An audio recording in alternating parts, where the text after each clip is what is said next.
పవన్ కళ్యాణ్ గారికి ఉగాది శుభాకాంక్షలు. అలాగే అందరం యొక్క ఇక్కడ ఇన్ఛార్జ్ చేసిన మన పవన్ కళ్యాణ్ గారి యొక్క ఆశీర్వాదిస్తూ ఇక ముస్లిం సోదరులందరూ ఏకంగా ఒక స్థితిలో చేరి ఇక్కడ వారికి ఆశీర్వదిస్తూ వారికి ఈ పార్టీ ఎల్లప్పుడూ సంతోషాలు ఉన్నారు ఆశిస్తూ అలాగే శ్రీనివాస్ బాబు గారికి ధన్యవాదాలు తెలుపుతూ ఈ రంజాన్ నెల పవిత్రమైనటువంటి ఆత్మలో 30 రోజులు ఉపవాసం ఉంది.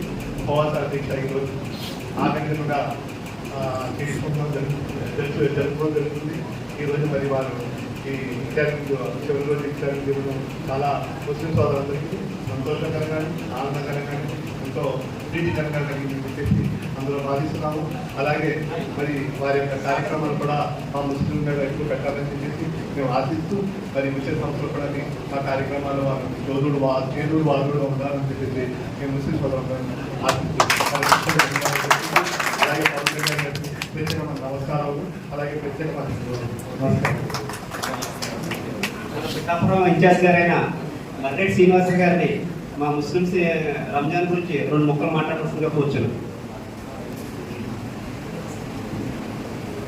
ఈనాటి కార్యక్రమంలో పాల్గొనండి వివిధ మసీదుల ఇమాములకి ఇచ్చేసిన ముస్లిం సోదరులందరికీ కూడా రంజాన్ పవిత్ర దినాలు కంప్లీట్ చేసుకుని వేరే ఆశాపూర్తి జరుపుకున్న మీ అందరికీ కూడా నా తరపున మన శాసనసభ్యులు రాష్ట్ర ఉప ముఖ్యమంత్రి అయినటువంటి పవన్ కళ్యాణ్ తరఫున ధన్యవాదాలు తెలియజేసుకుంటున్నాం. నిజంగా చాలా అద్భుతం. భారతదేశం మత సామ్రాన్ని బట్టి ఇవాళ ఇదే హాల్లో మార్నింగ్ హిందువుల పండుగైన ఉగాది జరుపుతాం.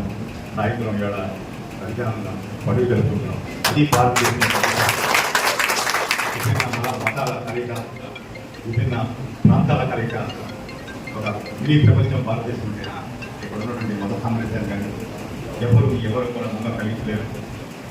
జనసేన పార్టీ కూడా ఒక సాధారణ రాజకీయ పార్టీ కాదు. మేము మనుషుల కులాలు బట్టి మతాలను బట్టి ఎంచుతాం. మానవత్వమే పెద్ద అతిపెద్ద భాగస్వామ్యం కానీ అతిపెద్ద గుర్తింపు కానీ మనుషులుగా గుర్తించే జనసేన పార్టీ తెలుసు. రాజకీయ పార్టీలో వివిధ విభాగాలు ఉంటాయి. ఎస్సీ ఎస్టీ మైనారిటీ విభాగాలు జనసేన పార్టీలో 2 ఉంటాయి. అయితే వీరమైన అదే జనసేన మేము మనుషుల్ని అసలు కులాల వారిగా కానీ మతాల వారిగా కానీ వర్గాలు కానీ ఎప్పుడే పెట్టాము. అందరినీ సంభావాలు చూడలేదు. నా ఇంట్లో సనాతన ధర్మం గురించి మాట్లాడుతున్నాను. సనాతన ధర్మం కూడా ఏం చేస్తుంది? మానవత్వాన్ని గుర్తించండి. మనుషులందరినీ సమానంగా చూడండి. అదే సనాతన ధర్మం. అందులో బ్రహ్మ ప్రధానం లేదు. అందరి వివిధ మతాల్లో మనకు వివిధ నమ్మకాలు ఉంటాయి. మనకి ఎవరికి నచ్చిన ఇష్టదైవాన్ని మనం ప్రార్థిస్తుంటాం. ఆ రకంగా జీవించే హక్కు ప్రతి ఒక్కరికి ఉంటుంది. మేము పవన్ కళ్యాణ్ తరఫున జనసేన పార్టీ తరఫున ఒకటి హామీ ఇస్తున్నాం. మీ అందరికీ కూడా ఎల్లవేళలా అందుబాటులో ఉంటాం, అండగా ఉంటాం.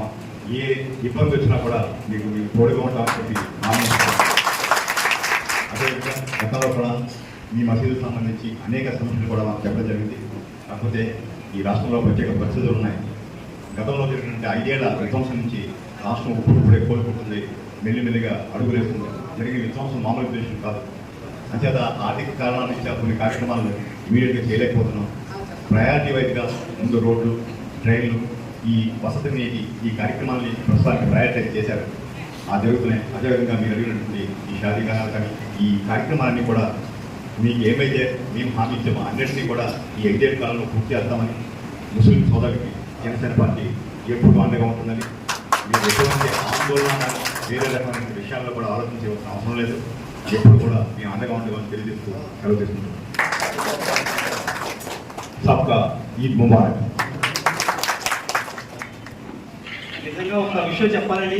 సభాపత్వంగా డైరెక్ట్ మనం పవన్ కళ్యాణ్ గారు నెగ్గించుకున్నాం. డైరెక్ట్ పవన్ కళ్యాణ్ గారు అయినా పిఠాపురంలో ఉంటే ఇన్ని పనులు జరిగేవి కాదు. మనకి ఇన్ఛార్జ్ గారి వల్ల ఏ పని అయినా సరే మనకి 2-3 రోజుల్లో అవుతుంది సార్. ఇదైతే వాస్తవం. ఇన్ఛార్జ్ గారు ఉండడం వల్ల మనకి ఏ పని చెప్పినా సరే అది 2-3 రోజుల్లో జరుగుతుంది. అదే పవన్ కళ్యాణ్ గారు ఉంటే మనం డైరెక్ట్గా కళ్ళకపోతున్నాం. ఈ ఇన్ఛార్జ్ గారి వల్ల మనకి చాలా లాభం జరుగుతుందండి. అలాగే ముందు కూడా మా షాదీఖానా కూడా పూర్తి చేయవలసిందిగా మా అనిషా గారి ఆధ్వర్యంలో షాదీఖానా పూర్తి చేయవలసిందిగా మా మర్రెడ్డి శ్రీనివాస్ గారిని ఉర్దూ స్కూల్